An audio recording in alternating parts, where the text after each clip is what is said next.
Dans les pages dorées de l'histoire de la boxe, le nom de Mike Tyson brille avec une encre indélébile, forgée avec le sang, la sueur et les larmes de ceux qui ont autrefois tenté de le battre sur le ring. Certains plus arrogants que d'autres, Iron Mike a laissé une longue liste d'adversaires vaincus au fil des décennies, gisant sur les toiles des rings les plus légendaires du monde. Dans la vidéo d'aujourd'hui, nous vous présentons un récit rempli de jabs explosifs, de crochets qui touchent l'âme et de combinaisons de coups sadiques qui ont amené le plus jeune champion poids lourd de l'histoire à devenir non seulement l'adversaire à battre, mais une bête que beaucoup craignaient même avant de le voir arriver. Préparez-vous à un niveau d'agressivité et de violence qui vous captivera jusqu'à la fin. Êtes-vous prêts? Avant de continuer, n'oubliez pas de vous abonner et d'activer la cloche de notification. Votre soutien nous est précieux. Commencez. Mike Tyson contre Don Long. Une nuit froide du 9 octobre 1985, Mike Tyson et Don Long se sont affrontés dans un affrontement inéluctable sur le ring du Drone Casino Hotel à Atlantic City, dans le New Jersey. Accompagné du légendaire arbitre Frank Capucino, témoin d'innombrables batailles épiques, il se préparait à ce que beaucoup anticipaient comme le premier grand défi de Tyson face à un adversaire de renom. Mike Tyson est arrivé invaincu avec 8 victoires, toutes par KO, tandis que Donnie Long luttait pour affirmer sa position avec 15 victoires, 10 par KO et 3 défaites. Dès que la cloche a retenti, Tyson a déchaîné une tempête de coups dirigeants à genoux. À la minute et une seconde, Long a reçu un crochet du gauche qui a plié ses jambes et l'a renversé pour la 3e fois. Bien que la règle des 3 renversements n'ait pas été appliquée dans ce combat, Capucino, sans commencer le compte niveau de Tyson et a arrêté le combat pour éviter de plus grands dommages. Avec un KO brutal à 1 minute et 28 secondes du premier round, Tyson a scellé sa victoire d'un baiser mortel vers la caméra. Mike Tyson contre Mitch Green. Le 20 mai 1986, le Madison Square Garden de New York est devenu le théâtre d'une confrontation épique entre Mike Tyson et Mitch Green. Les juges Georges Colomb, Georges Gabriel et Pat Dolan étaient prêts à émettre leur verdict si les 10 rounds prévus ne produisaient pas un vainqueur indiscutable. Mike Tyson, avec un palmarès impeccable de 20 victoires, 19 par KO, se présentait comme une force irrésistible. De son côté, Mitch Green comptait 16 victoires, 10 par KO, une défaite et un match nul, promettant un duel de titans. Dès le début du combat, Tyson s'est lancé avec une férocité incontrôlable, faisant sortir le protège-dents de Green à 3 reprises distinctes et le secouant avec des coups courts et dévastateurs à la tête et au corps. Green, cependant, a montré une résistance de fer, restant debout face à la puissance de Iron Mike et répondant avec force chaque fois que Tyson laissait une ouverture dans sa défense. La foule, dépassant les 6500 personnes, a vécu un roller coaster d'émotions, passant de l'euphorie au mécontentement, ce dernier manifesté par des huées lors des derniers rounds en raison de l'absence d'une fin décisive de la part de Tyson, à l'exception d'un moment au début, quand il semblait que Green tomberait après avoir reçu 2 solides coups au corps. Après 10 rounds pleins de tension et d'efforts, Mike Tyson s'est imposé par décision unanime, laissant son empreinte indélébile dans l'histoire de la boxe. Tyson contre Frank Bruno. En 1989, le 25 février est devenu une date emblématique pour la boxe, lorsque Mike Tyson et Frank Bruno se sont affrontés sur le ring du Las Vegas Hilton Center au Nevada. C'était la première fois que Tyson défendait son titre mondial poids lourd du magazine Ring, la 5e défense du titre de la Fédération internationale de boxe, la 7e de l'Association mondiale de boxe et la 8e du Conseil mondial de boxe. Devant une foule de 9870 personnes, avec un prix moyen d'entrée de $0, Tyson est retourné sur le ring après 8 mois, la plus longue absence de sa carrière à ce moment-là. L'attente était grande lorsque Iron Mike a commencé le combat avec un solide coup droit à la mâchoire de Bruno, le renversant avec une force irrésistible. L'arbitre Richard Steele a compté jusqu'à 8, donnant à Bruno la possibilité de se relever. Cependant, Bruno a eu recours à des tactiques douteuses en frappant l'arrière de la tête de Tyson, ce qui lui a coûté un point sur la carte des juges.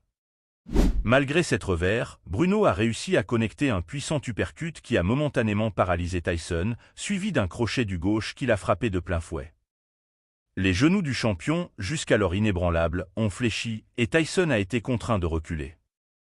Mais comme le grand guerrier qu'il est, Tyson est revenu et a remporté la victoire technique sur Bruno 2 minutes et 55 secondes du 5e round. Après le combat, Tyson a reconnu la puissance du coup de Bruno, affirmant qu'il était plus dur que le coup qu'il avait reçu de Tony Tucker, marquant ainsi son retour triomphal sur le ring après une longue période d'inactivité. Le retour d'un titan. Mike Tyson remonte sur le ring le 19 août 1995. Affrontant Peter McNeil au MGM Grand de Las Vegas, Nevada, Tyson se prépare pour son premier combat en 4 ans, après sa condamnation à la prison. L'événement, décrit comme un succès financier écrasant, a établi un nouveau record de vente en pay-per-view. Le combat, qui n'a duré que 89 secondes, a été suffisant pour que Tyson fasse des ravages sur le ring. McNeil a commencé le combat en attaquant agressivement Tyson, pensant qu'il serait hors de forme en raison de son temps derrière les barreaux. Cependant, Tyson a réussi à éviter les coups sauvages de McNeil et lui a asséné un crochet droit qu'il a laissé étendu sur le sol en moins de 10 secondes après le début du combat. Après que Mills-Lane, l'arbitre, a compté jusqu'à 8, donnant à McNeil la chance de se relever, celui-ci s'est relevé pour continuer à attaquer agressivement Tyson. Les deux se trouvaient en train d'échanger des coups dans un coin quand, moins de 20 secondes plus tard, Tyson a connecté un crochet droit assez puissant pour faire tomber McNeil une deuxième fois. C'est alors que Vinny Vecchione, le manager de McNeil, a sauté sur le ring pour empêcher son combattant de subir plus de dommages. Cet acte, bien que lâche, a suffi à mettre fin au combat et à accorder la victoire à Tyson par disqualification. Avant de continuer, n'oubliez pas de vous abonner et d'activer la cloche de notification. Votre soutien nous aide beaucoup. Continuance.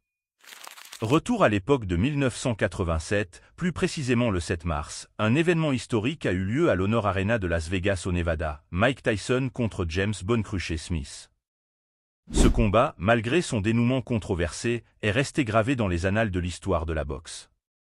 Contrairement à son précédent adversaire, James et son équipe ont décidé de ne pas fuir à la première indication de danger. Il s'agissait de la première défense de Tyson du titre mondial poids lourd du Conseil mondial de boxe et de la première défense de Smith du titre mondial poids lourd de l'Association mondiale de boxe. Les deux combattants étaient plus que prêts à aller jusqu'au bout des 12 rounds prévus. Tyson, avec un palmarès vierge de 28 victoires, 26 par KO, était le favori évident contre Smith, qui avait 19 victoires, 14 par KO et 5 défaites. Peut-être que le combat a duré aussi longtemps parce que Smith a résisté au point de recevoir 2 pénalités d'un point de l'arbitre Mills-Lane pour ses tentatives effrontées de s'accrocher au corps de Tyson. Tyson, frustré par les tactiques défensives de son adversaire, a décidé de s'impliquer dans plusieurs bousculades entre les rounds dans l'espoir de susciter suffisamment de colère chez Smith pour entamer un bon échange de coups. Mais l'intensité émanant de Tyson était rarement correspondante, ce qui a fait durer le combat jusqu'à la fin des 12 rounds, avec un prédateur essayant de chasser une proie qui jouait la sécurité. Finalement, Dalv Shirley a marqué 119 à 107, José Juan Guerra a marqué 119 à 107, et Lutta a marqué 120 à 116, tous en faveur de Tyson. Ainsi, il a été proclamé vainqueur par décision unanime des juges dans un combat qui aurait pu en donner plus mais qui a marqué son passage dans l'histoire de la discipline en tant qu'unification des titres. Dans la lignée des boxeurs qui ont réussi à terminer un combat contre Iron Mike debout, nous arrivons au 1er août 1987. Au Hilton Center de Las Vegas, Nevada, un combat historique pour l'unification des titres entre Mike Tyson et Tony Talker a eu lieu. Ce combat, arbitré par Mills-Lane, était la première défense du titre mondial poids lourd de la Fédération internationale de boxe pour Talker, la deuxième défense du titre mondial poids lourd de l'Association mondiale de boxe pour Tyson, et sa troisième défense du titre mondial poids lourd du Conseil mondial de boxe. Ce combat, qui était le combat final du tournoi d'unification poids lourd de HBO, a maintenu des milliers de fans à travers le monde en haleine, car c'était une confrontation entre deux combattants invaincus.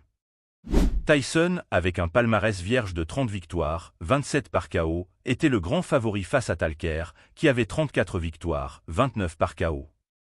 Pendant le combat, Tyson a eu du mal à connecter plus d'un coup, car Talker a livré une bataille de survie. Le style agressif de combat de Talker lui a permis de secouer la tête de Tyson avec de puissants coups droits pendant les premiers rounds. Mais après le 4e épisode, le challenger prometteur a commencé à perdre de la force et à changer de stratégie pour survivre et dépasser les 12 rounds prévus. Il est resté ferme à distance, s'est déplacé sur le ring, a esquivé les dures charges explosives que Tyson envoyait avec ses poings et a occasionnellement réussi à neutraliser les attaques d'une bête que personne n'avait réussi à prendre auparavant. Ce n'est que dans les derniers 2 tiers du combat que Tyson a réussi à porter de grands coups. Bien que Tony ait démontré qu'il n'était pas mort au combat en connectant un crochet du gauche percutant sur sa tête lors du dernier round. Après un long combat, les 3 juges ont voté en faveur de Tyson. Dolph Shirley a enregistré un score de 119 à 111, Julio Roldan a marqué 118 à 113 et Bill Graham a enregistré 116 à 112. Après le combat, les experts des médias sportifs ont affirmé qu'il n'y avait pas eu de knockdown précisément parce que Tony Talker avait eu l'intelligence de changer son style de combat pour adopter des styles qui avaient frustré Iron Mike lors de combats précédents. Confrontation épique, Tyson contre Tony Top, un Tony qui n'a pas pu s'adapter au style agressif de Tyson sur le ring. C'était Tony Top qui a affronté Tyson le 21 mars 1988 au Tokyo Dome à Tokyo, au Japon. Le combat, prévu pour durer 12 rounds, a pris fin extrêmement tôt. C'était la 3e défense de Tyson du titre mondial poids lourd de la Fédération internationale de boxe, la 5e du titre de poids lourd de l'Association mondiale de boxe et la 6e du titre de poids lourd du Conseil mondial de boxe. Avec un dossier professionnel de 33 victoires, dont 29 par KO, Tyson restait le grand favori face aux 25 victoires, 16 par KO, et une défaite de Top.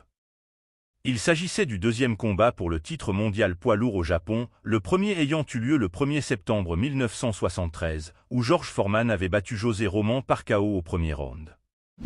Pendant le premier round, Top a eu l'occasion d'échanger des coups avec Tyson, atténuant les attaques du champion avec des jabs et des combinaisons rapides.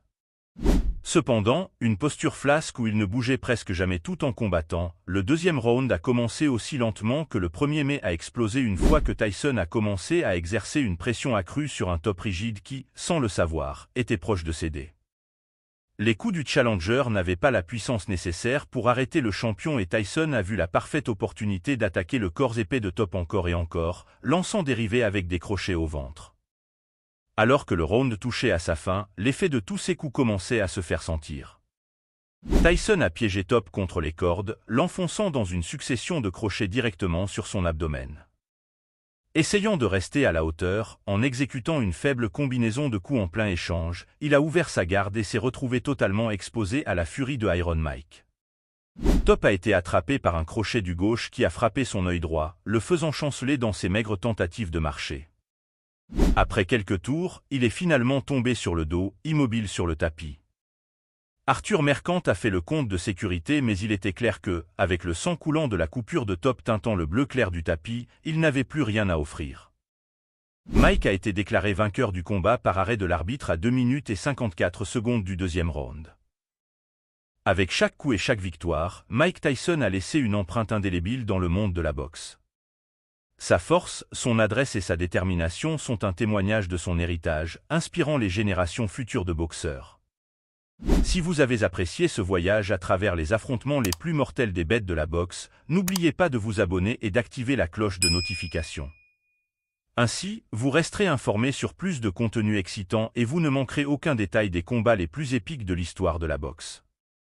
À la prochaine vidéo.